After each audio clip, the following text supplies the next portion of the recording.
মুভির শুরুতেই আমাদের আদিম যুগের একটা ছেলেকে দেখানো হয় যে কিনা নদীতে মাছ ধরার চেষ্টা করছিল। ছেলেটা নদীতে ঝাঁপ দিয়ে খুব সহজেই একটা মাছ ধরে ফেলে। এর থেকে আমরা বুঝতে পারি ছেলেটা এইসব বিষয়ে খুবই পারদর্শী ছিল। ছেলেটি মাছটি ধরতে পেরে খুবই খুশি মনে তার গ্রামে ফিরতে থাকে, কিন্তু সে সেখানে পৌঁছে হতবাক হয়ে যায়। সে দেখে তার পুরো গ্রামটা আগুনে পুড়ে ছাই হয়ে গিয়েছে। তাই সে তাড়াতাড়ি করে সেখানে চলে যায়। সেখানে গিয়ে সে সবাইকে ডাকতে থাকে, কিন্তু দুঃখের বিষয় ছেলেটা কাউকেই খুঁজে পায় না। আর স্বাভাবিকভাবে ছেলেটা অনেকটাই ভেঙে পড়ে। আর তখনই সেখানে হঠাৎ টাইম পোর্টালের মতো কিছু একটা চলে আসে, আর সেটা ছেলেটাকে টেনে সেটার মধ্যে নিয়ে চলে যায়। এরপর আমরা নবিতাকে দেখতে পাই যে কিনা প্রতিবারের মতো তার পড়াশোনার জন্য তার মার কাছে বকা খাচ্ছিল। তাই সে এবার রেগেমেগে বলতে থাকে, অনেক হয়েছে, আমি আর সহ্য করতে পারছি না। স্কুলে, ঘরে, সব জায়গায় শুধু আমাকে বকা খেতে হয়। আমি সিদ্ধান্ত নিয়ে ফেলেছি, আমি আর ঘরে থাকবো না। কিন্তু ডোরিমন নবিতার কোনো কথায় পাত্তাই দিচ্ছিল না। তখন নবিতা বলে, ডোরিমন তুমিও আমাকে থামানোর চেষ্টা করো না, আমি তোমার কথাও শুনবো না। কিন্তু ডোরিমন বলে, আমি তোমাকে থামাবো না, আমি জানি তুমি কিছুক্ষণ পর এমনি ঘরে ফিরে আসবে। এটা শুনে নবিতা রেগে যায়। সে বলে, বাইরে থাকার জন্য মাত্র 3টা জিনিসের প্রয়োজন, খাদ্য, বস্ত্র আর বাসস্থান। আর প্রতিবারের মতো নবিতা এইসবের জন্য ডোরিমনের কাছে গ্যাজেট চায়। ডোরিমনও বুঝতে পারে নবিতা গ্যাজেট না নেওয়া অব্দি তাকে ছাড়বে না, তাই ডোরিমনও নবিতাকে গ্যাজেট গুলো দিয়ে দেয়। এরপর নবিতা সবকিছু গুছিয়ে গাছিয়ে বেরিয়ে পড়ে তার একলা জীবন কাটানোর উদ্দেশ্যে। সে বলতে থাকে, এটা হলো আমার মুক্তির প্রথম ধাপ। কিন্তু দুঃখের বিষয়, সে তার প্রথম ধাপেই সিঁড়িতে হোঁচট খেয়ে পড়ে যায়। আর ডোরিমন বলে, তুমি তোমার প্রথম ধাপেই ফেল হয়ে গেলে। আর তখনই সেখানে নবিতার মা চলে আসে। সে বলে, এখানে তো গন্ডগোল কিসের? নবিতা বলে, আমি এই ঘর ছেড়ে চলে যাচ্ছি, আমি আর ঘরে থাকবো না। আর যাওয়ার সময় তার মাকে সে এটাও দেখিয়ে যায়। যাই হোক, এরপর নবিতা তাদের প্লেগ্রাউন্ডে ক্যাম্পিং ক্যাপসুলে থাকা শুরু করে। কিন্তু সেখানে একটু পরে সেই জায়গার মালিক চলে আসে, আর লোকটা নবিতাকে সেখান থেকে তাড়িয়ে দেয়। তাই নবিতা এবার সিদ্ধান্ত নেয় যে সে স্কুলের পিছনের জঙ্গলে বসবাস করবে। নবিতা সেখানে বসে খুব আরামসে শিজুকাকে চিঠি লিখছিল, কিন্তু নবিতা সেখানেও থাকতে পারেনি। সেখানে কনস্ট্রাকশনের লোকজন চলে আসে, আর তারা বলে এটা হলো সরকারি জায়গা, আর নবিতাকে সেখান থেকেও তাড়িয়ে দেয়। তাই নবিতা বাসায় ফিরে আসে। ডোরিমন ভাবে নবিতা হয়তো ফিরে এসেছে, কিন্তু নবিতা ডোরিমনের কাছে অ্যানিওয়ে ডোর চায়। ডোরিমন এতে রাজি হয় না। নবিতা ডোরিমনকে অনেক রিকোয়েস্ট করে, তাই ডোরিমন অ্যানিওয়ে ডোর দিয়ে দেয়। আর নবিতা এমন একটা গ্রামে যায় যেটা অনেকদিন আগে থেকেই পরিত্যক্ত ছিল। নবিতা মনে মনে বলতে থাকে, এখানে আমাকে কেউ বিরক্ত করবে না। এদিকে আমরা দেখতে পাই জিয়ানের সাথে তার মার একটু তর্কাতর্কি হচ্ছিল, আর জিয়ান তার মার হাতে মার খায়। তাই জিয়ানও তার মার সাথে অভিমান করে তার বস্তা কাঁধে নিয়ে ঘর থেকে বেরিয়ে যায়। আর পথেই তার সাথে দেখা হয় সুনিওর। সুনিও ঘর থেকে বেরিয়ে এসেছিল। তারা দুজন একে অপরের সমস্যা শেয়ার করছিল। সুনিও বলে, আমার মা আমাকে একসাথে অনেকগুলো ভাষা শিখতে বলছে, যেটা আমার জন্য অনেক কষ্টকর। আর তারা একে অপরকে জড়িয়ে ধরে কান্না করতে থাকে। আর একটু পর সেখানে শিজুকাও চলে আসে। জিয়ান আর সুনিও তাকে জিজ্ঞেস করে, তুমিও কি ঘর থেকে বেরিয়ে এসেছো? শিজুকা বলে, সেরকমটা কিছু না, আসলে আমার মার অনেক প্রত্যাশা যেটা আমাকে অনেক চাপ দিচ্ছে, তাই আমি ঘর থেকে বেরিয়ে এসেছি। যাই হোক, এরপর তারা তিনজন একসাথে নবিতাকে খুঁজতে থাকে, কারণ নবিতাই তাদেরকে বাইরে থাকার জন্য সাহায্য করতে পারে। আর এদিকে ডোরিমন অ্যানিওয়ে ডোরে কিছু একটা শব্দ শুনতে পায়। তাই সে যখন সেখানে কান পাততে যাবে, তখন অ্যানিওয়ে ডোর খুলে নবিতা শুধু তাদের ঘরে পানিতে ভরে যায়। ডোরিমন বলে, তুমি কি করেছো? নবিতা বলে, গ্রামটা ঝড়ের পানিতে ডুবে গেছে। এরপর ডোরিমন কোনোভাবে অ্যানিওয়ে ডোরটা বন্ধ করে, আর 5 লুপ দিয়ে পানিগুলো ঘরের বাইরে বের করে দেয়। ডোরিমন বলে, তুমি হার মেনে নাও, আমি তোমাকে তোমার পরীক্ষার রেজাল্ট ভালো করার জন্য সাহায্য করব। কিন্তু নবিতা হার মানে না, সে ঘর থেকে বেরিয়ে যায়। আর তখনই নবিতার মা ডোরিমনকে ডাক দেয়। নবিতার বাবা তাদের ঘরে একটি হ্যামস্টার নিয়ে এসেছিল, যেটা দেখতে একেবারে হুবহু ইঁদুরের মতো। এটা দেখে ডোরিমনের অবস্থা খুবই খারাপ হয়ে যায়। আমরা তো জানি ডোরিমন ইঁদুরকে কতটা ভয় পায়। নবিতার বাবা বলে, এটা আমাদের কাছে কিছুদিন রাখতে হবে, কারণ আমার বস কাজের জন্য বাইরে গিয়েছে, তাই সে এটা আমাদের কাছে রাখতে দিয়েছে। ডোরিমন বলে, যাই হোক, এটা তোমরা ঘর থেকে বের করো। সে বলে, এটা তোমাদের কাছে গুরুত্বপূর্ণ নাকি আমি গুরুত্বপূর্ণ? কিন্তু নবিতার বাবা মার তো কিছু করার ছিল না, তাদেরকে এটা রাখতেই হবে। আর এদিকে আমরা দেখতে পাই নবিতা তাদের প্লেগ্রাউন্ডে বসেছিল। আর তখনই সেখানে জিয়ান, সুনিও আর শিজুকা চলে আসে। তারা বলে, নবিতা, আমরাও ঘর থেকে বেরিয়ে এসেছি, আমরাও তোমার সাথে থাকতে চাই। আসলে ওই দিন জিয়ান, সুনিও আর শিজুকা নবিতাকে তাদের প্লেগ্রাউন্ডে থাকতে দেখেছিল। তখন নবিতা বলে, আসলে আমি বাইরে থাকার অনেক চেষ্টা করেছি, কিন্তু আমি পারিনি। আসলে প্রত্যেকটা জায়গার কোনো না কোনো মালিক রয়েছে, কিছু জায়গা নিজস্ব এবং কিছু জায়গা সরকারের। এরা শুনে তারা নবিতার উপর রেগে যায় আর তাকে তাড়া করতে থাকে, কারণ তারা তো শুধু নবিতার উপর ভরসা করে ঘর থেকে চলে এসেছে। নবিতা দৌড়াতে দৌড়াতে ডোরিমনের সাথে ধাক্কা খায়। আর তখন আমরা দেখতে পাই ডোরিমনও ঘর থেকে বেরিয়ে এসেছে, কারণ একটাই, তাদের ঘরে ইঁদুরের মতো দেখতে একটি হ্যামস্টার রয়েছে। এরপর তারা পাহাড়ে বসে আলোচনা করতে থাকে যে আসলে তারা কোথায় গিয়ে থাকতে পারে। নবিতার মাথায় একটি আইডিয়া আসে। সে বলে, আমরা জাপানের এমন সময় যেতে পারি যখন জাপানে কোনো মানুষই ছিল না, আর সেই সময় যদি আমরা যেতে পারি তাহলে তো পুরো জাপানটাই আমাদের। এই আইডিয়াটা সবার খুবই পছন্দ হয় এবং তারা টাইম মেশিন নিয়ে বেরিয়ে পড়ে অতীতের উদ্দেশ্যে। তারা সিদ্ধান্ত নেয় যে তারা 70,000 বছর আগের জাপানে যাবে। কিন্তু তারা যখন টাইম ট্রাভেল করছিল তখনই হঠাৎ টাইম মেশিনে কিছু একটা হয়ে যায়। ডোরেমন টাইম মেশিনকে কোনোভাবে কন্ট্রোল করতে পারছিল না। সে সবাইকে শক্তভাবে ধরে থাকতে বলে, কারণ এখান থেকে কেউ পড়ে গেলে তাকে আর খুঁজে পাওয়া যাবে না। যাই হোক, এরপর তারা খুবই কষ্টে সেই সমস্যা থেকে বেরিয়ে আসে। সবকিছু স্বাভাবিক হবার পর তারা সেখানে পৌঁছে যায়। সেখানে পৌঁছে তারা দেখে চারিদিকে শুধু সবুজ আর সবুজ, এবং বাতাসটাও খুবই স্বচ্ছ এবং পরিষ্কার ছিল, সাথে আবহাওয়াটা অনেক ঠান্ডা ছিল। ডোরেমন বলে এখনকার আবহাওয়া ঠান্ডা হওয়াটা খুবই স্বাভাবিক, কারণ 70,000 বছর আগে পৃথিবীর তাপমাত্রা তুলনামূলক কমই ছিল। তখন ডোরেমন তাদের সবার জন্য এমন একটা গ্যাজেট বের করে যেটা কিনা একেবারে আদিবাসীদের পোশাকের মতো দেখতে ছিল। ডোরেমন বলে এই পোশাকটা তোমাদের ঠান্ডায় গরম আর গরমে ঠান্ডা রাখতে সাহায্য করবে। এরপর তারা সবাই তাদের থাকার জন্য একটি জায়গা খুঁজতে থাকে। ডোরেমন সেরকম একটা জায়গা পেয়েও যায়, কিন্তু তাদের সেখানে থাকতে হলে ঘর বানাতে হবে। তাই ডোরেমন কতগুলো গ্যাজেট বের করে। তখন জিয়ান, সুনিও আর নোবিতার মধ্যে মারামারি লেগে যায় যে কে আসলে এই কাজটি করবে। কিন্তু জিয়ানের সামনে সুনিও আর নোবিতা তো কিছুই না। সে বলে এই কাজ শুধু আমিই করব। তাই ডোরেমন জিয়ানকে উন্নয়ন মন্ত্রী হিসেবে নিয়োগ দেয়। এরপর ডোরেমন কতগুলো ফুলের বীজ বের করে এবং সেগুলো শিজুকাকে দিয়ে একটি বাগান বানাতে বলে। আর শিজুকা হলো আমাদের পরিবেশ মন্ত্রী। তারপর ডোরেমন কতগুলো ফসলের বীজ বের করে এবং সেইগুলো সুনিওকে দিয়ে তাকে খাদ্য মন্ত্রী হিসেবে নিয়োগ দেয়। তখন নোবিতা বলে আমিও মন্ত্রী হতে চাই। তাই ডোরেমন নোবিতাকে পোষা প্রাণী তৈরি করার গ্যাজেট দিয়ে দেয়, মানে কুকুর, বিড়াল ইত্যাদি ইত্যাদি। আর নোবিতা হলো আমাদের পোষা প্রাণীর মন্ত্রী। নোবিতা সেই গ্যাজেটটা নিয়ে একটি নদীর ধারে চলে যায়। নোবিতা তার এই কাজটা নিয়ে মোটেও খুশি ছিল না, কারণ এই কাজটা খুবই সহজ, শুধু ডিমের খোসার মধ্যে যে কোনো প্রাণীর অ্যাম্পলটি দিতে হবে। তখন নোবিতা সেখানে একটি গাছ দেখতে পায় যেটা কিনা একটার সাথে আরেকটা জড়িয়ে ছিল। এটা দেখে নোবিতার মাথায় একটি আইডিয়া আসে। সেভাবে সে এরকম প্রাণী তৈরি করবে যেটা দেখে সবাই অবাক হয়ে যাবে। এদিকে নোবিতার মা ডোরেমন আর নোবিতাকে নিয়ে খুবই চিন্তা করছিল, কারণ তারা তো ঘর থেকে চলে গেছে। তখন নোবিতার বাবা বলে চিন্তা করো না, রাত হওয়ার আগেই ওরা এমনি ঘরে ফিরে আসবে। এরপর মুভির শুরুতে আমরা যেই ছেলেটাকে দেখেছিলাম যে কিনা টাইম পোর্টালের মধ্যে চলে গেছিল, সেই ছেলেটা সেই টাইম পোর্টালের মাধ্যমে নোবিতাদের শহরে এসে পড়ে। ছেলেটার যখন জ্ঞান ফিরে সে চারিদিকে শুধু বড় বড় বিল্ডিং আর বিল্ডিং দেখতে পায়। এগুলো দেখে ছেলেটা অবাক হয়ে যায়, কারণ সে তো কোনোদিন এরকম জিনিস দেখেনি। সে ভাবতে শুরু করে সে আসলে কোথায় চলে এলো। আর অন্যদিকে আমাদের পরিবেশ মন্ত্রী মানে শিজুকা তার বাগান তৈরির কাজে লেগে পড়েছে। আর তখনই সেখানে ডোরেমন চলে আসে। ডোরেমন জিজ্ঞেস করে কাজ কতদূর এগোলো। শিজুকা বলে আমার কাজ প্রায় অনেকটা সম্পন্ন হয়ে গিয়েছে, কিন্তু যদি একটু বৃষ্টি হতো তাহলে গাছগুলো খুবই তাড়াতাড়ি বড় হতো। তখন ডোরেমন তার পকেট থেকে একটি গ্যাজেট বের করে যেটা কিনা কৃত্রিম বৃষ্টি তৈরি করতে পারবে। আর সেটা ডোরেমন শিজুকাকে দিয়ে সেখান থেকে কৃষিমন্ত্রী অর্থাৎ সুনিওর কাছে চলে যায়। সুনিও বলে আমার কাজও প্রায় শেষ, তবে এখানে যদি একটু সূর্যের আলো হতো তাহলে ফসলগুলো খুবই তাড়াতাড়ি ফলন হতো। তখন ডোরেমন এমন একটা গ্যাজেট বের করে যেটা কিনা কৃত্রিম সূর্যের আলো তৈরি করতে সাহায্য করবে। আর সেটা ডোরেমন সুনিওকে দিয়ে সেখান থেকে উন্নয়ন মন্ত্রীর কাছে রওনা দেয়, এটা দেখতে যে তার কাজ কতদূর এগোলো। তখন আমাদের উন্নয়ন মন্ত্রী ওরফে জিয়ান বলে আমার কাজও প্রায় সম্পন্ন হয়ে গিয়েছে। তখন ডোরেমন জিয়ানের কাছে দুইটা গ্যাজেট দিয়ে বলে এগুলো তুমি লাগিয়ে ফেলো। ডোরেমন সেইগুলো জিয়ানকে দিয়ে সেখান থেকে পোষা প্রাণী মন্ত্রী অর্থাৎ নোবিতার কাছে রওনা দেয়। এদিকে আমরা দেখি নোবিতা তার কাজ সম্পন্ন করে সেখানেই ঘুমিয়ে পড়েছে। তখনই নোবিতার পাশে থাকা একটা ডিম নড়তে শুরু করে। নোবিতা সেই ডিমটা ধরার অনেক চেষ্টা করে, আর তখনই সেই ডিমটা আকাশে উঠতে থাকে। নোবিতা এটা দেখে অবাক হয়ে যায়, সেভাবে ডিম আবার আকাশে কিভাবে ওড়ে। আর তখনই সেই ডিমটা থেকে একটা সুন্দর ঘোড়া বেরিয়ে আসে। নোবিতা এটা দেখে অনেক খুশি হয়ে যায়। আর তখনই বাকি দুইটা ডিম থেকে আরো দুইটা প্রাণী বেরিয়ে আসে। সেগুলো দেখতে খুবই ইউনিক ছিল, কারণ নোবিতা এই তিনটা প্রাণী তৈরি করতে একটা ব্যবহার করেছে রাজহাঁস এবং ঘোড়ার অ্যাম্পুল, আরেকটায় ব্যবহার করেছে ঈগল এবং সিংহের অ্যাম্পুল, এবং অন্যটায় ব্যবহার করেছে হরিণ, বাদুর আর কুমিরের অ্যাম্পুল। তাই এই প্রাণীগুলো বাস্তব জগতের প্রাণী থেকে অনেক আলাদা এবং অনেক সুন্দর হয়েছে।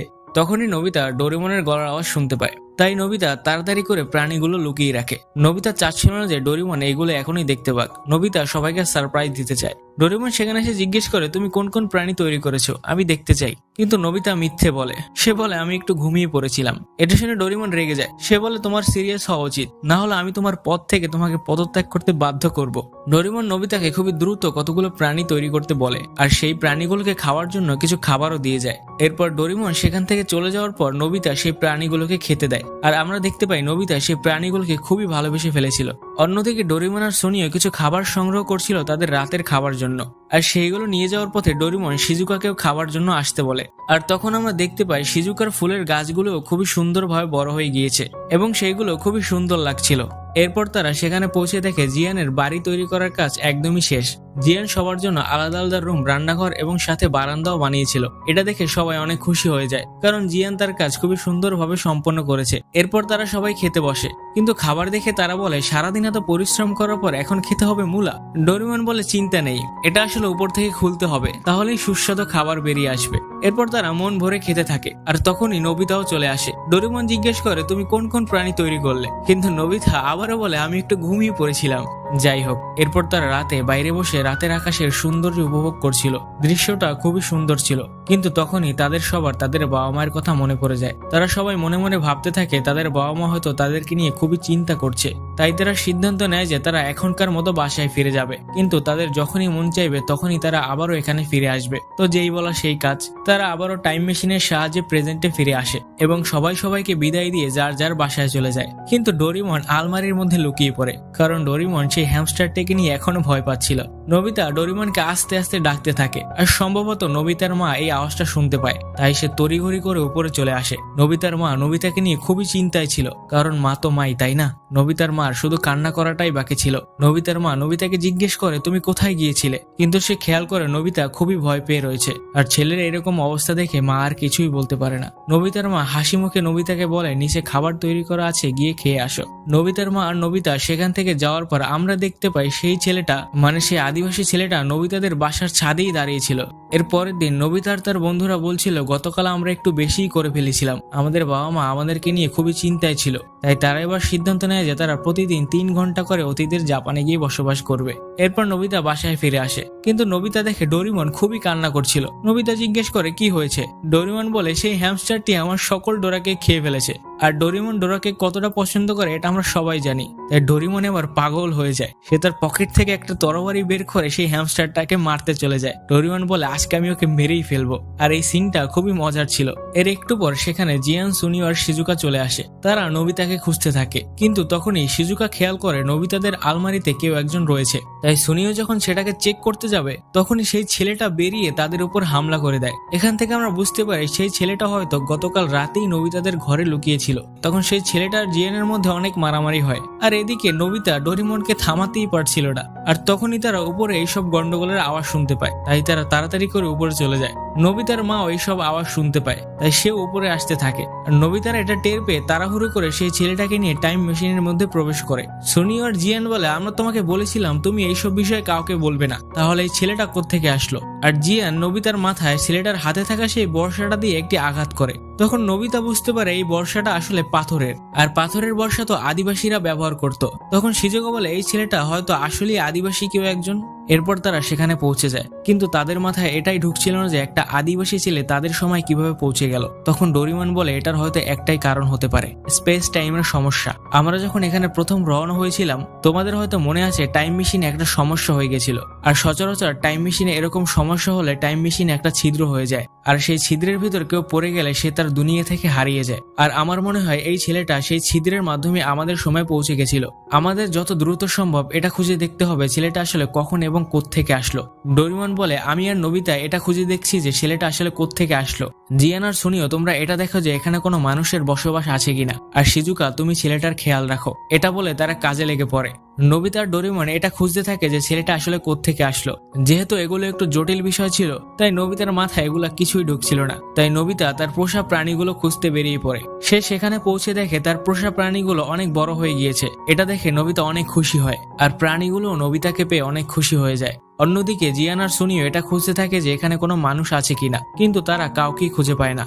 এদিকে সেই ছেলেটার জ্ঞান ফিরে আসে, কিন্তু ছেলেটা শিজুকাকে দেখে ভয় পেয়ে যায়। সেভাবে তারা হয়তো তার ক্ষতি করতে চায়, কিন্তু ছেলেটা খুবই দুর্বল ছিল, তাই শিজুকা ছেলেটাকে কিছু খেতে দেয়। আর অন্যদিকে আমরা দেখতে পাই জিয়ান আর সুনিও নদীতে গোসল করছিল, কিন্তু তখনই তাদের উপর একটি অদ্ভুত প্রাণী আক্রমণ করে বসে। আর কিছুক্ষণ পরপরই ভাগ্যক্রমে নোবিতা তার পোষা প্রাণীগুলো নিয়ে সেখানে চলে আসে, আর জিয়ান আর সুনিকে বাঁচিয়ে নেয়। আর এদিকে আমরা দেখতে পাই ডোরেমন খুবই চিন্তিত ছিল, কারণ সে জানতে পেরেছে ছেলেটা আসলে কোত্থেকে এসেছে। আর তখনই নোবিতা তার পোষা প্রাণীগুলো নিয়ে সেখানে চলে আসে। ডোরেমন এগুলো দেখে খুবই খুশি হয়, কারণ নোবিতা খুব সুন্দর সুন্দর 3টি প্রাণী তৈরি করেছে। ডোরেমন তাদের সবাইকে বলে আমি জানতে পেরেছি ছেলেটা আসলে কোত্থেকে এসেছে। ছেলেটা আসলে চীনের মেইন ল্যান্ড থেকে এসেছে। এটা শুনে তারা অবাক হয়ে যায়, কারণ চীন থেকেই কেন? আর ছেলেটা তাদের সময় কেন গেল, অন্য সময় তো যেতে পারতো। এটা নিয়ে তারা ভাবতে শুরু করে। তখন ডোরেমন ছেলেটাকে ট্রান্সলেশন টুল খাইয়ে দেয় যাতে ছেলেটার ভাষা তারা সবাই বুঝতে পারে। এরপর ছেলেটা বলে, আমার নাম হলো কুরুরু এবং আমি হিকারি উপজাতির একজন সদস্য। সেই দিন আমি যখন আমার গ্রামে ফিরে আসি, আমি দেখি আমার পুরো গ্রামটা আগুনে জ্বলছিল। আর তার কিছুক্ষণ পরে হঠাৎ আকাশে একটা ছিদ্রের মতো কিছু একটা চলে আসে, আর সেটা আমাকে টেনে সেটার ভিতর নিয়ে চলে যায়। তখন ডোরেমনরা জিজ্ঞেস করে, তোমার সাথে কি অন্য কেউ বা তোমার পরিবারে কেউ সেটার ভিতর চলে গেছিল? ছেলেটা বলে, না। সে বলে, কুরুয়ামি উপজাতি আমার পরিবারকে ধরে নিয়ে গেছে। ডোরেমনরা জিজ্ঞেস করে, কুরুয়ামি উপজাতি আবার কারা? ছেলেটা বলে, এই কুরুয়ামি উপজাতি আমাদের উপর সবসময় আক্রমণ করতে থাকে। আমরা যেখানেই যাই না কেন তারা আমাদের পিছু করতে থাকে। তারা আমাদের কখনোই শান্তিতে থাকতে দেয় না। জিয়ান বলে, তুমি তাদের বিরুদ্ধে লড়াই করনি কেন?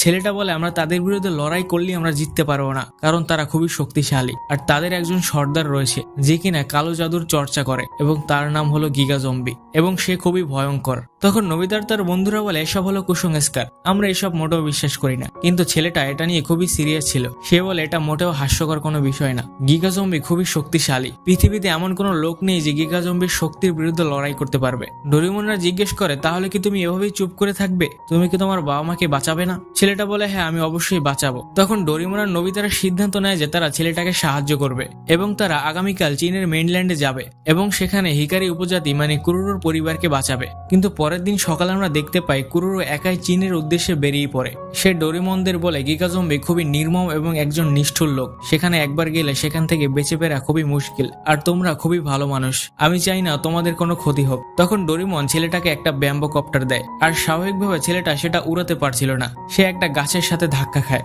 তখন ডোরেমন একটু বুদ্ধি খাটিয়ে বলে, আমি বাতাসের আত্মাকে বলেছি সে যাতে তোমাকে উড়িয়ে দেয়। তখন সুনিও একটু বাড়িয়ে বলে, এ হলো আমাদের সর্বশক্তিমান জাদুকর ডোরা জম্বি। আর ছেলেটাও এগুলো বিশ্বাস করে নেয়, আর ছেলেটা তাদেরকে সাথে নেওয়ার জন্য রাজিও হয়ে যায়। এরপর তারা চীনের মেইনল্যান্ডের উদ্দেশ্যে রওনা দেয়। তারা আলোচনা করতে করতে এটা জানতে পারে যে কুরুরুই হলো তাদের আসল পূর্বপুরুষ। এখান থেকে আমরা এটা বুঝতে পারি যে জাপানিজ পূর্বপুরুষরা আসলে চীন থেকেই এসেছিল, অর্থাৎ জাপানের মানব সভ্যতা আসলে চীনের মানুষের হাত ধরেই হয়েছিল। এবং তারা সন্ধ্যার মধ্যে চীনের মেইনল্যান্ডে পৌঁছে যায়। সেখানে পৌঁছে তারা দেখে কুরুরুর গ্রামটা শুধু ছাই হয়েই পড়ে রয়েছে। কুরুরু এটা আবারও দেখতে পেয়ে খুবই ইমোশনাল হয়ে পড়ে। তখন নোবিতারা তাকে শান্ত করে এবং আশ্বাস দেয় যে তারা এটার প্রতিশোধ অবশ্যই নেবে। যেহেতু রাত হয়ে গেছিল তাই তারা সেখানেই আশ্রয় নেয়। আমরা দেখতে পাই নোবিতা তার পোষা প্রাণীগুলোকে খুবই যত্ন করছিল।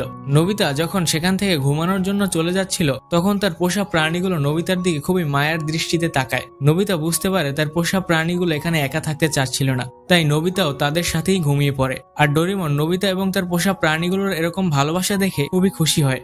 যাই হোক, এর পরের দিন সকালে ডোরেমনরা হিকারি উপজাতিকে খোঁজার অভিযান শুরু করে।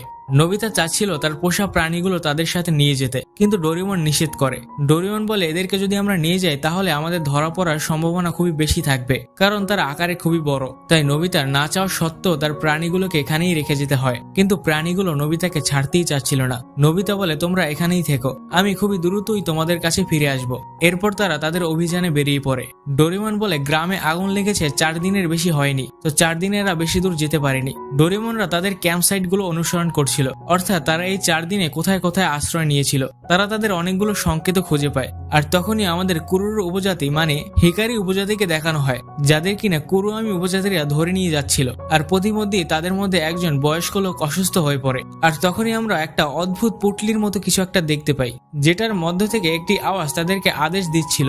সে বলছিল যারা অসুস্থ হয়ে পড়ছে বা যারা তাদের কথা শুনছে না তাদেরকে মেরে ফেলতে। তাই তারা তাদের উপর যখন আক্রমণ করতেই যাবে তখনই ডোরেমন সেখানে চলে আসে। আর ডোরেমন এমন একটা গেটআপ নিয়ে এসেছিল যাতে তাকে সত্যিকারের জাদুকর মনে হয়। ডোরেমন বলে, আমি হলাম জাদুকরদের রাজার রাজা, মিস্টার ডোরা জম্বি। ডোরেমন তাদেরকে ছেড়ে দিতে বলে। সে বলে, তোমরা যদি তাদেরকে ছেড়ে না দাও তাহলে আমি আমার জাদু দিয়ে তোমাদেরকে ভৎস করে দেব। আর ডোরেমন তার একটা গ্যাজেট দিয়ে তাদের উপর সেই ঝলক দেখাতে থাকে। আর দূর থেকে নোবিতারা এই বিষয়টা খুব এনজয় করছিল। একটু পর নোবিতারাও তাদের উপর আক্রমণ করে বসে। তাই কুরুয়ামি উপজাতিরা ভয় পেয়ে সেখান থেকে পালিয়ে যায়। আর কুরুরু অনেকদিন পর তার বাবা মায়ের সাথে দেখা করতে পারে। সেই লোকগুলো সেখান থেকে পালিয়ে গেছিল ঠিকই, কিন্তু সেই অদ্ভুত পুটলিটি সেখানেই রেখে গেছিল। আর তখনই সেই পুটলিটার মধ্য থেকে আওয়াজ করতে করতে একটি মূর্তি বেরিয়ে আসে। সেটা বলতে থাকে, আমি হলাম গিগা জম্বির আদর্শ সৈনিক। আর কথা বলতে বলতেই ডোরেমনদের উপর শক ওয়েভ দিয়ে আক্রমণ করে বসে। আর এটা এতটাই পাওয়ারফুল ছিল যে ডোরেমনরা তাড়াতাড়ি করে পাথরের পিছনে লুকিয়ে পড়ে। কিন্তু নোবিতা এটার আক্রমণে পাহাড় থেকে পড়ে যাচ্ছিল, তখন কুরুরু তাকে বাঁচিয়ে নেয়। এরপর তারা একসাথে সেটার উপর আক্রমণ করে। করে, কিন্তু তাতে কিছুই হয় না। তাই ডোরেমন এমন একটা গ্যাজেট ব্যবহার করে যার ফলে সেই মূর্তিটার শকওয়েভ তার দিকেই ফিরে যায়, ফলে সেই মূর্তিটা সেখানেই ভেঙে যায়। ডোরেমন ভাবছিল এই আদিম যুগে এই মূর্তিটা শকওয়েভ কিভাবে ব্যবহার করছে, তাই ডোরেমন সেই মূর্তিটার একটা ভাঙা অংশ তার কাছেই রেখে দেয়। এদিকে হিকারি উপজাতিরা সত্যি সত্যি ডোরেমনকে জাদুকর মনে করছিল, তাই তারা এগুলো করতে থাকে। ডোরেমন বলতে থাকে এরকম কিছুই না, কিন্তু পাশ থেকে জিয়েন বলে খারাপ কিসের, ভালোই তো লাগছে। এরপর ডোরেমনরা সিদ্ধান্ত নেয় যে তারা তাদেরকে জাপানে নিয়ে যাবে, যাতে কুরুয়ামি উপজাতিরা তাদের উপর আর আক্রমণ করতে না পারে। তখন নোবিতা বলে আমার পোষা প্রাণীগুলোকেও তো নিয়ে যেতে হবে, তাই তারা প্রথমে সেখানে চলে যায়। কিন্তু ডোরেমনরা সেখান থেকে চলে যাওয়ার পর আমরা দেখতে পাই সেই ভাঙা মূর্তিটা আবারও জোড়া লেগে যায় এবং সে বলতে থাকে তোমাদের এর বড় খেসারত চোকাতে হবে। এটা বলতে বলতে সেই মূর্তিটা সেখান থেকে উড়ে কোথাও একটা চলে যায়। আর এদিকে আমরা দেখতে পাই নোবিতা এবং তার বন্ধুরা নোবিতার সেই পোষা প্রাণীগুলোকে খুঁজতে থাকে, কিন্তু তারা তাদেরকে কোথাও খুঁজে পায় না। আর এর কারণে নোবিতা খুবই ইমোশনাল হয়ে পড়ে, সে সব দোষ নিজেকে দিতে থাকে। নোবিতা বলে আমার উচিতই হয়নি ওদেরকে এখানে একা ফেলে যাওয়া, ওরা হয়তো হারিয়ে গেছে, এখন আর ফিরে আসতে পারছে না। তখন নোবিতার বন্ধুরা তাকে বুঝিয়ে বলে ওরা হয়তো যেখানে আছে খুবই ভালো আছে, কারণ ওরা তো এখন বড় হয়ে গিয়েছে। কিন্তু নোবিতা এগুলো মোটেও শুনতে চাচ্ছিল না, সে খুবই কান্না করতে থাকে। তখন ডোরেমন নোবিতাকে বোঝায় যে তাদেরকে হিকারি উপজাতিকে যত দ্রুত সম্ভব জাপানে নিয়ে যেতে হবে, না হলে কুরুয়ামিরা তাদের উপর আবারও আক্রমণ করতে পারে। তাই নোবিতাও বুকে পাথর রেখে সেটা মেনে নেয়, আর তারা হিকারি উপজাতিকে জাপানে নিয়ে চলে আসে। তারা সেই জায়গাটা দেখে খুবই খুশি হয়ে যায়। এরপর তারা খুবই খুশি মনে তাদের আরো একটি নতুন গ্রাম তৈরি করতে থাকে। জিয়ান আর সুনিও খেয়াল করে আদিবাসী মানুষেরা মানে ছোট থেকে বয়স্ক অব্দি সবাই খুবই পরিশ্রমী ছিল। আর অন্যদিকে আমরা দেখতে পাই ডোরেমনের খুবই আদর যত্ন করা হচ্ছে, কারণ সে তো মহান জাদুকর ডোরা জম্বি। অন্যদিকে আমরা দেখতে পাই নোবিতা তার পোষা প্রাণীগুলোর জন্য খুবই মন খারাপ করে নদীর পাশে বসেছিল। আর তখনই সেখানে কুরুরু চলে আসে। কুরুরু নোবিতাকে বলে নোবিতা আমিও একটি খুবই সুন্দর নেকড়ের বাচ্চা পালতাম, সে আমার খুবই ভালো বন্ধু ছিল, তাকে নিয়েই আমার সারাদিন কেটে যেত। একদিন আমরা সবাই শিকারের উদ্দেশ্যে বের হই, কিন্তু শিকার করার মাঝেই আমি হঠাৎ খেয়াল করে সেই নেকড়ের বাচ্চাটা আমার কাছ থেকে হারিয়ে গিয়েছে। আমার পরিবারের সবাই তার আশা একেবারে ছেড়েই দিয়েছিল, কিন্তু আমি তার আশা ছাড়িনি। আমি সবসময় এই বাঁশিটা বাজিয়ে তাকে ডাকতাম। আমার বিশ্বাস ছিল সে একদিন না একদিন আমার কাছে অবশ্যই ফিরে আসবে। তার ঠিক 1 মাস পর সেই নেকড়ের বাচ্চাটা আমার কাছে ফিরে আসে। তাই নোবিতা তুমি চিন্তা করো না, প্রত্যেকটা প্রাণীরই তার মালিককে খোঁজার একটা বিশেষ ক্ষমতা থাকে, তাই তারা একদিন না একদিন তোমার কাছে অবশ্যই ফিরে আসবে। এটা শুনে নোবিতার মনটা অনেকটা হালকা হয়ে যায়, সে একটু নিশ্চিন্ত হতে পারে। যাই হোক, এর পরের দিন সকালে নোবিতা তার প্রাণীগুলোকে খাওয়ার জন্য কিছু খাবার কুরুর কাছে দিয়ে যায়, আর বলে তারা যদি এখানে ফিরে আসে তাহলে তুমি তাদেরকে এগুলো খেতে দিও। আর ডোরেমন তাদের সবাইকে বলে আমরা খুবই শীঘ্রই তোমাদের কাছে আবারও ফিরে আসব। আর এটা বলে তারা তখনকার মতো তাদের কাছ থেকে বিদায় নিয়ে সেখান থেকে চলে যায়। আর তখনই আমাদের গিগা জম্বিকে দেখানো হয়, তার কাছে তার সেই আদর্শ সৈনিক ডোরা জম্বি মানে ডোরেমনের সম্পর্কে সবকিছু খুলে বলে। এটা শুনে গিগা জম্বি খুবই রেগে যায় আর তাকে সেখানেই ধ্বংস করে ফেলে। সে তার বাকি সৈনিকদের কাজে লাগিয়ে দেয় ডোরেমনদের খোঁজার জন্য। আর এদিকে বর্তমানে আমরা নোবিতাদের দেখতে পাই, যারা কিনা স্কুল থেকে ফেরার পথে তাদের অতীতের বিষয়টি নিয়ে আলোচনা করছিল। এরপর নোবিতা বাসায় চলে আসে, সে এসে দেখে ডোরেমন সেই ভাঙা পুতুলটার অংশটা নিয়ে গবেষণা করছিল, যেটা কিনা ডোরেমন অতীত থেকে নিয়ে এসেছে। ডোরেমন নোবিতার সামনে সেই ছোট অংশটাকে ভেঙে গুঁড়ো গুঁড়ো করে ফেলে, আর সাথে সাথে সেই ভাঙা অংশটি আবারও জোড়া লেগে যায়। এটা দেখে নোবিতা অবাক হয়ে যায়। ডোরেমন বলে আমি এটা নিয়ে খুবই চিন্তিত রয়েছি, আমি ডোরেমিকে এই বিষয়টা ভালোভাবে তদন্ত করার জন্য পাঠিয়েছি। আর তখনই ডোরেমির ফোন চলে আসে। ডোরেমি বলে এই ধাতুটা শেপ মেমোরি সিরামিক দিয়ে তৈরি, অর্থাৎ তুমি এই ধাতুটা 1000 বার ভাঙার পরও সেটা আবারও জোড়া লেগে যাবে। নোবিতা বলে এরকম আধুনিক ধাতু আদিম যুগে কিভাবে আসবে? তখন ডোরেমনের গিগা জম্বির প্রতি আরো সন্দেহ বেড়ে যায়। সে বলে গিগা জম্বি কোনো সাধারণ জাদুকর নয়, নিশ্চয়ই এর পিছনে কোনো রহস্য লুকিয়ে আছে। এরপর তারা আবার অতীতের উদ্দেশ্যে বেরিয়ে পড়ে, কিন্তু তারা সেখানে পৌঁছাতে দেরি করে। গিগা জম্বি ইতিমধ্যে কুরুরোদের গ্রামটাকে ধ্বংস করে ফেলেছে এবং তাদেরকে বন্দি করে নিয়ে গেছে। নোবিতা কুরুরোর সেই বাঁশিটা খুঁজে পায়, আর তখনই হঠাৎ আকাশে গিগা জম্বির একটা হলোগ্রাম ভেসে ওঠে। সে বলে আমি এদের সবাইকে দাস হিসেবে বন্দি করে নিয়ে গেছি, তোমরা যদি এদেরকে বাঁচাতে চাও তাহলে তাড়াতাড়ি করে আমার তোকে আমি দুর্গে চলে আসো, না হলে তোমরা এদের কাউকেই খুঁজে পাবে না। এটা বলেই সাথে সাথে হলোগ্রামটা ভেনিশ হয়ে যায়। তখন ডোরেমন এনিওয়ে ডোরের সাহায্যে সেইখানে চলে যায় যেখানে তারা হিকারি উপজাতিকে বাঁচিয়েছিল। তারা সিদ্ধান্ত নেয় যে তারা তাদের বন্ধুকে যেইভাবে হোক না কেন বাঁচাবে।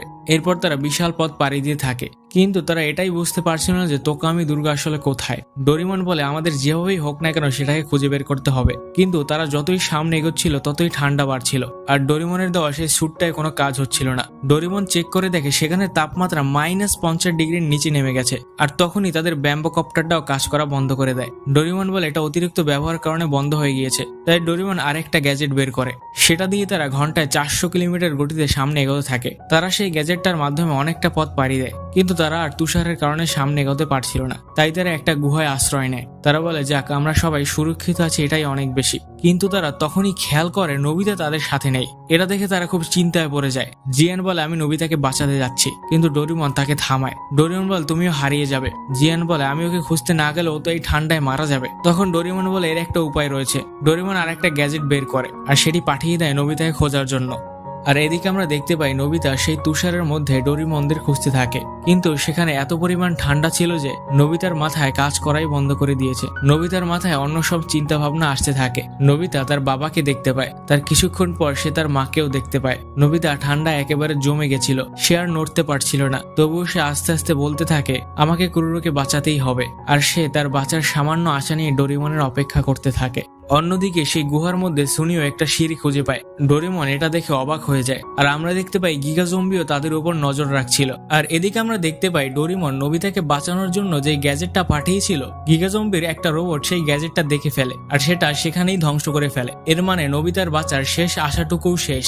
আর এদিকে নোবিতা তার বাঁচার শেষ আশা হিসেবে কুরুরু সেই বাঁশিটা বাজাতে থাকে। সে মনে মনে ভাবতে থাকে, হয়তো এই শেষ বেলায় তার পোষা প্রাণীগুলো তার এই আওয়াজটা শুনতে পাবে। আর তখনই আশ্চর্যভাবে নোবিতার সেই প্রাণীগুলো সেখানে চলে আসে। নোবিতার এই পোষা প্রাণীগুলো নোবিতার এই আর্তনাদ শুনতে পায়। আর অন্যদিকে আমরা দেখতে পাই ডোরিমনরা সেই সিঁড়িটা ফলো করতে করতে একটি জায়গা চলে যায় আর তারা সেখানে গিয়ে অবাক হয়ে যায়। তারা দেখে গিগা জম্বি কুরুরুদের এখানেই দাস হিসেবে বন্দি করে রেখেছে এবং তাদেরকে দিয়ে অনেক পরিশ্রম করাচ্ছে। এটা দেখে জিয়ান অনেকটা রেগে যায় আর সে তাদের উপর হামলা করতে চলে যায়। ডোরিমন তাড়াতাড়ি করে তার একটা গ্যাজেট দিয়ে সেই সময়টাকে থামিয়ে দেয়। ডোরিমন তাদের সবাইকে বলে, এরা সংখ্যায় অনেক বেশি, এদের সাথে আমরা কোনোভাবেই পারবো না। তাই ডোরিমন তার 5 লোভ গ্যাজেটটা বের করে আর তাদেরকে বলে, আমি দেয়ালের ওই পারে গিয়ে দেখছি এখান থেকে বের হওয়ার কোনো সহজ রাস্তা আছে কিনা, আর তোমরা এখানে নজর রাখো। ডোরেমন এটা বলে 5 লুপের ভিতর প্রবেশ করে, কিন্তু ডোরেমন যখন দেয়ালের ওই পারে যায় সে সেখানে পৌঁছে অবাক হয়ে যায়। সে দেখে চারিদিকে শুধু আধুনিক গ্যাজেট আর গ্যাজেট। ডোরেমন এটা দেখে অনেক অবাক হয়ে যায়। সেভাবে এই আদিম যুগে এত পরিমাণ আধুনিক গ্যাজেট এখানে কোত্থেকে আসবে, এটা তো কোনোভাবেই সম্ভব না। আর তখনই সেখানে গিগা জম্বি চলে আসে। ডোরেমন গিগা জম্বিকে দেখে আরো অবাক হয়ে যায়, কারণ ডোরেমন তো সময়কে থামিয়ে দিয়েছে, তাহলে গিগা জম্বি কিভাবে নড়াচড়া করছে। তখন গিগা জম্বি বলে, আমি তোমার থামানোর সময়কে পার করে এসেছি। এটা শুনে ডোরিমন সমস্ত কাহিনী বুঝে যায়। ডোরিমন গিগা জম্বিকে বলে, আমি বুঝতে পেরেছি, তুমি আসলে ভবিষ্যৎ থেকে এসেছো। তখন গিগা জম্বি হাসতে হাসতে বলে, তুমি ঠিকই ধরেছো, আমি এই পুরো পৃথিবীর সংস্কৃতিটাকে বদলে ফেলবো আর এই পুরো পৃথিবীর উপর রাজত্ব করব। ডোরিমন বলে, এটা তুমি কোনোদিনও পারবে না, টাইম পেট্রোল তোমাকে যেভাবেই হোক ধরে ফেলবে। গিগা জম্বি বলে, এই জন্যই তো আমি এরকম অদ্ভুত জায়গায় আস্তানা গেড়েছি, যাতে করে টাইম পেট্রোল আমাকে কোনোদিনও খুঁজে না পায়। তখন গিগা জম্বি ডোরিমনকে একটা বিশাল গ্যাজেট দেখায় আর বলে, এটা দিয়ে আমি টাইম মেশিনকে ধ্বংস করে ফেলবো, যাতে করে এই টাইম মেশিনের ভিতর কেউ আর প্রবেশ করতে না পারে। আর এর ফলে টাইম পেট্রোল আমাকে কোনোদিনও খুঁজে পাবে না আর আমি খুব সহজেই এই পৃথিবীর উপর রাজত্ব করতে পারবো। এটা শুনে ডোরিমন অনেক রেগে যায় আর তখনই ডোরিমন আর গিগা জম্বির মধ্যে ফাইট শুরু হয়ে যায়। ডোরিমন তার সমস্ত শক্তি দিয়ে গিগা জম্বির সাথে লড়াই করতে থাকে, কিন্তু ডোরিমন গিগা জম্বির সাথে কোনোভাবেই পেরে উঠছিল না। ডোরিমন বলে, আমি 22nd সেঞ্চুরির একটি রোবট, তাহলে আমার গ্যাজেট গুলো তোমার উপর কাজ করছে না কেন? তখন গিগা জম্বি আরো একবার হাসতে হাসতে বলে, তোমার গ্যাজেট গুলো অনেক পুরনো হয়ে গিয়েছে, আমি 23rd সেঞ্চুরি থেকে এসেছি। অর্থাৎ গিগা জম্বি আরো 1 শতাব্দী বেশি ভবিষ্যৎ থেকে এসেছে।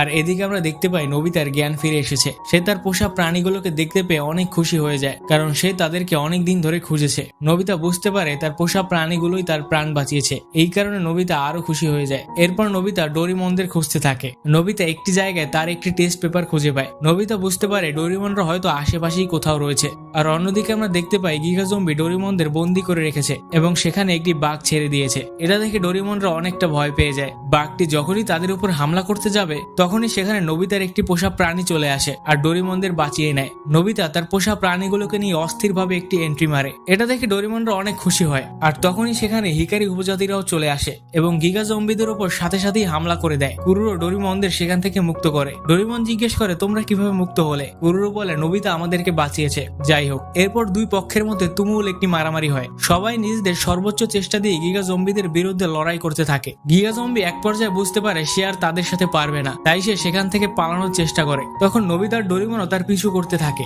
গিগা জম্বি তাড়াতাড়ি করে টাইম মেশিন ধ্বংস করার গ্যাজেটটা চালু করে দেয়। ডোরেমনরাও গিগা জম্বির পিছু করতে করতে সেখানে পৌঁছে যায়। তারা সেখানে গিয়ে দেখে giga zombie already time machine ধ্বংস করার গ্যাজেটটা চালু করে দিয়েছে। এটা দেখে তারা খুবই চিন্তায় পড়ে যায়। গিগা জম্বি বলে, তোমরা এখন আর কিছুই করতে পারবে না, টাইম মেশিন কিছুক্ষণ পর এমনি এমনি ধ্বংস হয়ে যাবে। নোবিতা বলে, ডোরেমন আমরা কি কিছুই করতে পারবো না? তখন ডোরেমন বলে, উপরে যে ওই টাওয়ারটা দেখতে পাচ্ছ, ওইটা যদি আমরা ভাঙতে পারি তাহলে হয়তো এটা থামানো সম্ভব। তখন কুরুরু তার জীবনের কোনো পরোয়া না করে সেই টাওয়ারটা ভাঙতে চলে যায়। কুরুরু একবারও তার নিজের জীবনের কথা ভাবে না, সে কোনোভাবে সেখানে পৌঁছে যায়। এরপর কুরুরু তার সমস্ত শক্তি দিয়ে সেই টাওয়ারটা ভাঙার চেষ্টা করে এবং এক পর্যায়ে সে টাওয়ারটা ভেঙেও ফেলে। আর সাথে সাথে সেই মেশিনটা সেখানেই বন্ধ হয়ে যায়। আর এর ফলে গিগা জম্বির শক্তিও কমে যায় আর ডোরেমন তাকে খুব সহজেই হারিয়ে দেয়। আর তখনই সাথে সাথেই সেখানে টাইম পেট্রোল চলে আসে। ডোরেমনরা খেয়াল করে ডোরিমি তাদের সাথে রয়েছে, অর্থাৎ ডোরিমি তাদেরকে এখানে নিয়ে এসেছে। এরপর টাইম পেট্রোল লোকেরা গিগা জম্বিকে গ্রেফতার করে ফেলে। এবার সেখানকার পরিবেশ খুবই শান্তশিষ্ট হয়ে যায়। ডোরেমন কুরুরুদের বলে, তোমরা এবার এখানে খুবই শান্তিতে বসবাস করতে পারবে, এবার আর তোমাদের উপর কেউ আক্রমণ করতে আসবে না। হিকারি উপজাতিরাও ডোরেমনদের অনেক অনেক ধন্যবাদ জানায় তাদের সাহায্য করার জন্য। তখন সেখানে থাকা একজন পুলিশ অফিসার নোবিতাকে জিজ্ঞেস করে, এই 3টা প্রাণী কি তোমার? নোবিতা বলে, হ্যাঁ, এই 3টা প্রাণী আমার। পুলিশ অফিসার মেয়েটি বলে, আমরা খুবই দুঃখিত, কারণ এই প্রাণী 3টা তুমি তোমার নিজের কাছে রাখতে পারবে না। নোবিতা একটু আশ্চর্য হয়ে জিজ্ঞেস করে, কিন্তু কেন? পুলিশ অফিসার মেয়েটি বলে, এই 3টা প্রাণী মূলত কাল্পনিক প্রাণী, বাস্তব জগতের প্রাণীদের সাথে এদের কোনো রকম মিল নেই, তাই তারা এখানে থাকতে পারবে না। এটা শুনে নোবিতা অনেকটা ভেঙে পড়ে, সে কান্না শুরু করে দেয়। সে বলে, আমি এদেরকে আমার কাছ থেকে কখনোই দূরে সরাতে পারবো না। তখন ডোরেমনরা নোবিতাকে বোঝানোর চেষ্টা করে, তারা বলে সে হয়তো ঠিকই বলছে। তাই নোবিতা কি করবে কিছুই বুঝতে পারছিল না। সে কাঁদতে কাঁদতে সেই পুলিশ অফিসার মেয়েটার কাছে গিয়ে বলে, প্লিজ আপনি ওদের খেয়াল রাখবেন, ওরা জানি কখনো কষ্টে না থাকে, কারণ ওরা আমার খুবই আদরের। নোবিতার এরকম কান্না দেখে সেখানে সবাই কান্না শুরু করে দেয়। এরপর সবাই কাঁদো কাঁদো চোখে তাদেরকে বিদায় জানিয়ে দেয়। কিন্তু নোবিতা অন্যদিকে তাকিয়েছিল, কারণ সে এটা দেখতে পারছিল না যে তার শখের প্রাণীগুলো এভাবে তার কাছ থেকে দূরে চলে যাচ্ছে। কিন্তু শিপটা যখনই সেখান থেকে চলে যাচ্ছিল, তখনই নোবিতা কাঁদতে কাঁদতে সেটার পিছনে দৌড়তে থাকে। নোবিতা চিৎকার করে বলতে থাকে, তোরা তোদের খেয়াল রাখিস, আমি অবশ্যই তোদেরকে দেখতে আসবো। আর বুক ভরা কষ্ট এবং চোখে পানি নিয়ে তাদেরকে হাসি মুখে বিদায় জানিয়ে দেয়। এরপর আমাদের প্রেজেন্টের দৃশ্য দেখানো হয়। নোবিতার মা নোবিতার রুমে এসেছিল এবং সে এসে দেখে নোবিতা সারা রাত জেগে তার হোমওয়ার্কগুলো সম্পন্ন করেছে। এটা দেখে নোবিতার মা অনেক খুশি হয়ে যায়। আর এই অসাধারণ মুভিটা এখানেই শেষ হয়ে যায়। মুভিটা যদি ভালো লেগে থাকে তাহলে একটা লাইক দিয়ে চ্যানেলটা সাবস্ক্রাইব করবেন। ধন্যবাদ।